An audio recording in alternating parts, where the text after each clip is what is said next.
Picture this. It is like exactly 3 a.m. Yeah, the absolute worst time. Right. Your eyes just snap open, and you're just staring at the ceiling in the pitch dark. You aren't tossing and turning to get comfortable. I mean, you are just instantly, painfully awake. Just completely wired out of nowhere. Exactly. And you might have tried, drinking warm milk before bed, or maybe you tried reading some dense book to wind down, but nothing works. It honestly feels like your body has this, the secret alarm clock hidden somewhere inside, and it's just rigged to go off at the exact same time every single night. It is an incredibly frustrating experience. And I think the immediate assumption most of us make when we're staring at that ceiling is that our sleep is just, permanently broken. Yeah, like something is wrong with us. Exactly. We think it's insomnia, or maybe we just write it off as an inevitable part of getting older, Yeah. You basically think our biological hardware is failing us. Right. It feels like a malfunction. But, and this is what's so crazy, what if it isn't a glitch at all? What if that 3 a.m. wake up is actually a highly specific, highly intelligent message that your body is just desperately trying to get you to read? That's a huge perspective shift. It really is, and that is exactly what we are exploring in today's deep dive. We're looking at some truly fascinating insights from a source by Dr. Vardhan. He's an Ayurvedic practitioner with 26 years of clinical experience. Yeah, his background is super impressive. Totally. His team has actually helped over 1 million patients across 5 branches in Andhra Pradesh and Telangana. And through his work, he's identified the top 5 surprising, science-backed, and Ayurvedic reasons why your body is basically forcing you awake at 3 a.m. And what I really appreciate about looking through this source material is that it completely reorients how we view our sleep. It takes this thing that feels like a massive personal failure, like not being able to just sleep peacefully through the night, and reframes it as a biological translation issue. A translation issue. I love that. Yeah, your body is communicating a very clear need. We just haven't learned the language yet. Okay, let's unpack this. Because I want to start with the absolute most common assumption people make. When you wake up in the middle of the night, what's the first thing you think? I mean, I usually think I need the bathroom. Right. You think, well, I'm awake and I kind of have to go, so my full bladder must be the thing that woke me up. It is the most universal assumption. But the clinical data in the source actually flips this sequence completely backward. This is what they call the bladder illusion. The bladder illusion. Yeah. You don't wake up because your bladder is full. You actually wake up first, and then your bladder reacts to the fact that you are awake. Wait, hold on. Say that again. Because I'm pretty sure a full bladder is like a physical emergency that wakes the brain up. It can be, sure, but that's usually not what's happening at 3 a.m. See, as we sleep, our bodies go through these natural, tiny micro-arousals. Micro-arousal. Yeah, brief moments where your sleep lightens as we shift between different sleep cycles. Normally, you sleep right through them, totally unaware.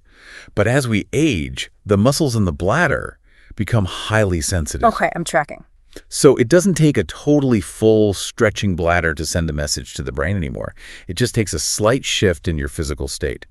You hit one of those natural micro-arousals, you shift in bed, and your sensitive bladder immediately sounds the alarm, making you think that is the reason you woke up. Oh, wow. It's basically like, those terrible aftermarket car alarms? Oh, yeah. The really cheap ones where, a leaf literally hits the windshield or a truck drives by 3 streets over and the alarm just starts blaring at full volume. Yes. Your car isn't actually being broken into. The aging bladder is like that overly sensitive car alarm. You wake up for a split second, your body shifts, the leaf hits the windshield, and the bladder suddenly screams, "Hey, we're awake. Let's go to the bathroom." That is a perfect way to conceptualize it. It's an extreme overreaction to a minor natural stimulus. And the source points out that we actively make this worse through our evening habits.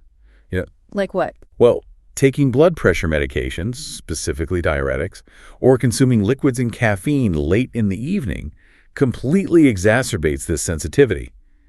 In Ayurvedic medicine, they note that late-night liquid and caffeine disturb the body's Vata, which is the energy associated with air and movement. Yeah, and that totally disrupts your ability to rest. But wait, we've been told for decades that hydration is like the ultimate health hack. Are you saying that drinking water before bed is actually self-sabotage? I mean, it is if you're waking up at 3 a.m. The source actually provides a great clinical example of this. Dr. Vardhan's team worked with a 72-year-old male patient who had this really strict routine of drinking 2 full glasses of water right before getting into bed. Just for health reasons. Exactly, for health reasons. Now, they didn't tell him to stop drinking water entirely. They just had him shift his water intake to earlier in the evening. So just moving the timeline. Right. By taking the pressure off that highly sensitive system right before sleep, his 3 a.m. wake-ups dropped significantly. He basically stopped setting off his own car alarm. That makes so much sense. Okay, so that's the water side of the equation. But what about the other side of the kitchen? The snacks. Because the second physical trigger the source brings up totally blew my mind. The blood sugar roller coaster. Which is a huge factor. Imagine you wake up at 3 a.m. Your heart is racing, you're actively sweating, your mouth is totally dry, and you feel this overwhelming sense of panic. My first thought, and I think most people's first thought, would be, I'm having a panic attack in my sleep. What's fascinating here is how purely physical metabolic inputs can perfectly mimic profound psychological distress. It's terrifying. It is. You wake up feeling terrified, so you search your life for an emotional cause, but the root is entirely chemical. It's a blood sugar crash. But how does a blood sugar crash cause a pounding heart? That sounds so extreme. Well, it's a survival mechanism. Let's look at the biology. Say you have some sweets, some refined carbs, or maybe a glass of wine right before bed. Guilty. Right. Your blood sugar spikes. Your body responds by releasing a massive surge of insulin to sweep all that sugar out of your bloodstream. But because the spike was so sharp, the insulin totally overcompensates. Oh, no. Yeah. A few hours later, right around 3 a.m., your blood sugar doesn't just return to normal, it plummets. So you basically hit rock bottom while you're asleep. Exactly. And when your blood sugar drops that drastically, your brain interprets this as a literal life-threatening emergency. It's like you're actually starving. Yes, you are starving. So to save your life, your adrenal glands pump out a massive hit of adrenaline and cortisol to shock you awake so you can go find food. Wow. That adrenaline is what causes the racing heart, the sweating, and the dry mouth. It's not an emotional panic attack at all. It's a biological alarm bell. And the brain is particularly greedy when it comes to fuel, right? Like it needs a lot. Incredibly greedy. The source highlights this phenomenal statistic.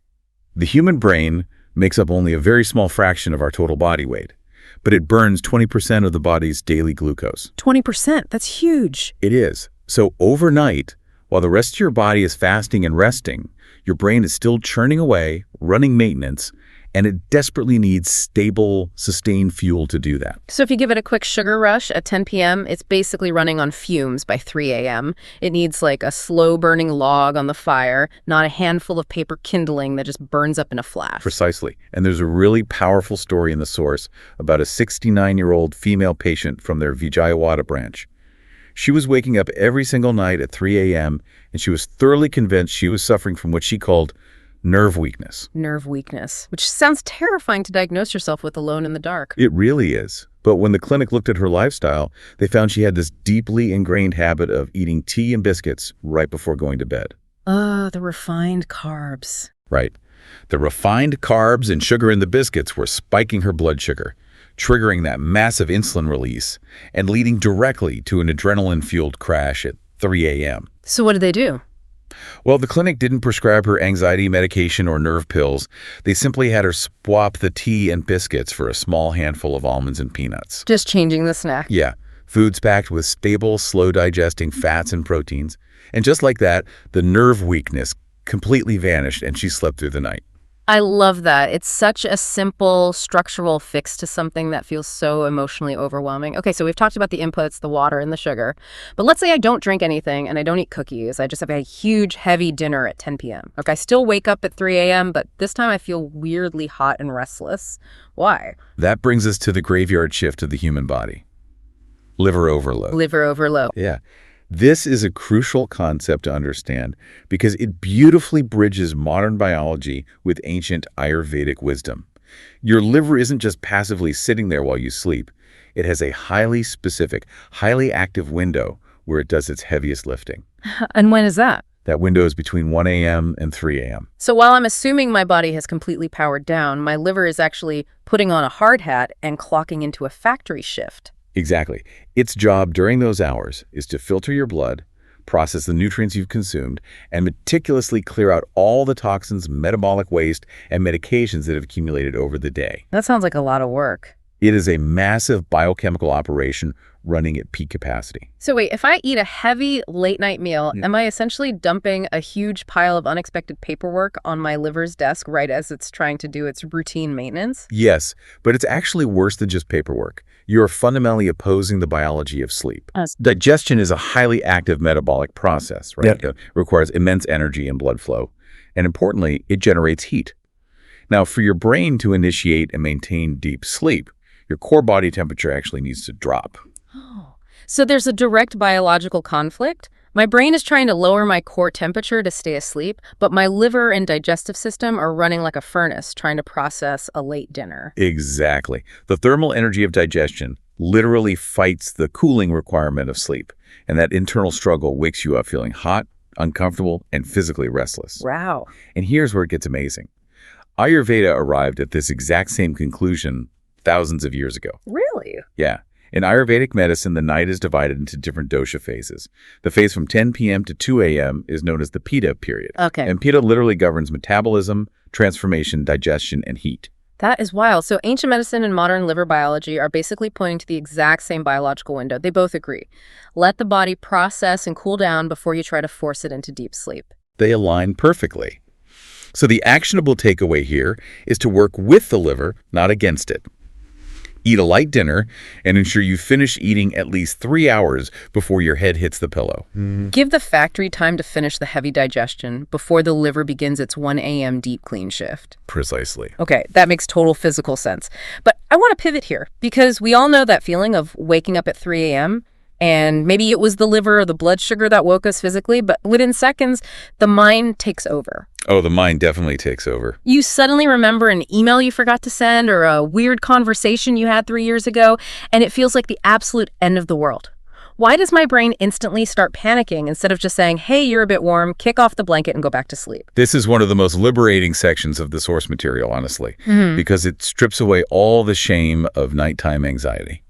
There is a strict, undeniable neurological mechanism explaining why tiny, manageable daytime worries become massive, terrifying mountains at 3 a.m. Let's break down the brain biology of the 3 a.m. echoes. It comes down to two specific regions of your brain functioning very differently at night. First, you have the prefrontal cortex. This is the sophisticated logical center of your brain. Okay. It's the part that makes rational decisions, maintains perspective, and tells you, hey, that email isn't a life or death situation.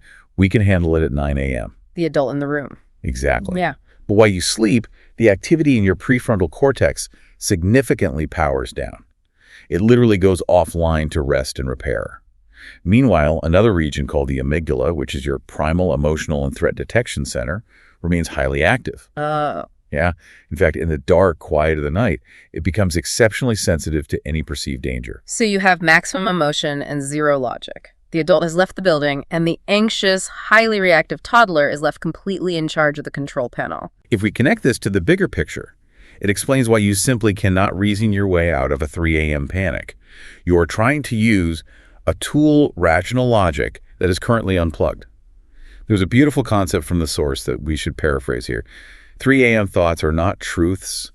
They're just the echoes of a tired brain. The echoes of a tired brain. Man, that completely deflates the power those thoughts hold. It really does. When I wake up anxious at 3 a.m., I always feel like I'm suddenly seeing clearly, like, oh my gosh, I've been ignoring this huge problem.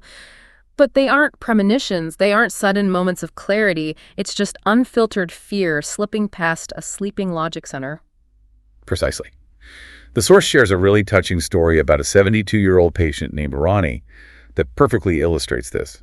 She was waking up every single night at 3 a.m., absolutely consumed by the terrifying thought that she was becoming a burden to her family. That's heartbreaking. It is. Now, during the day, with her prefrontal cortex fully online, she probably knew she was loved and supported. But at 3 a.m., with logic offline, that deep-seated fear took over entirely. And the clinic's fix for her was brilliant, right? Because they didn't just tell her to stop worrying. You can't tell the toddler to stop crying when the adult isn't there to soothe it. Right. Instead, they told her to keep a notebook and pen right on her nightstand. When she woke up with those terrifying thoughts, she was instructed to turn on a dim light, physically write them down on the paper, and then follow it up with some deep breathing. She literally deferred the problem to the daytime brain.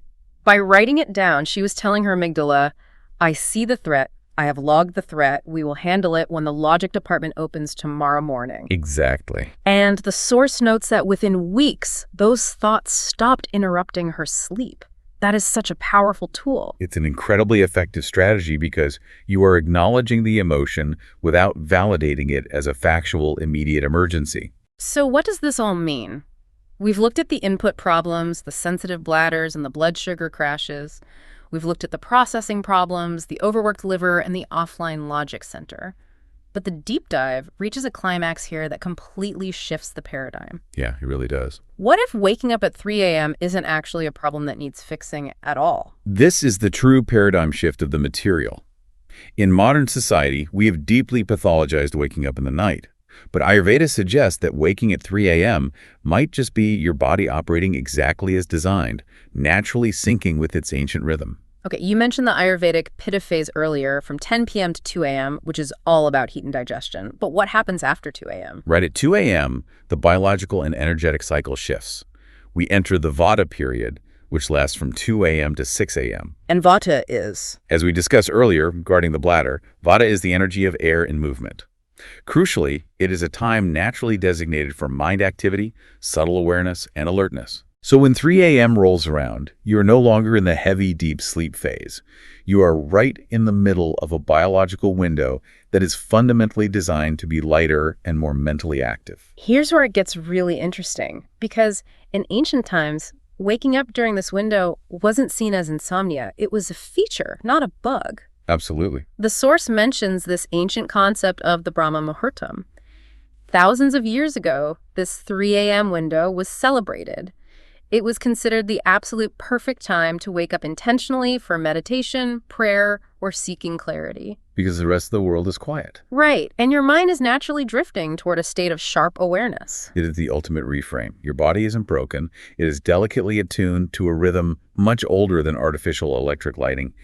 The real issue, the thing that actually destroys our rest, is our modern reaction to this natural awakening. The irony is almost painful. We hit that natural Vata rhythm, our sleep lightens, and we wake up.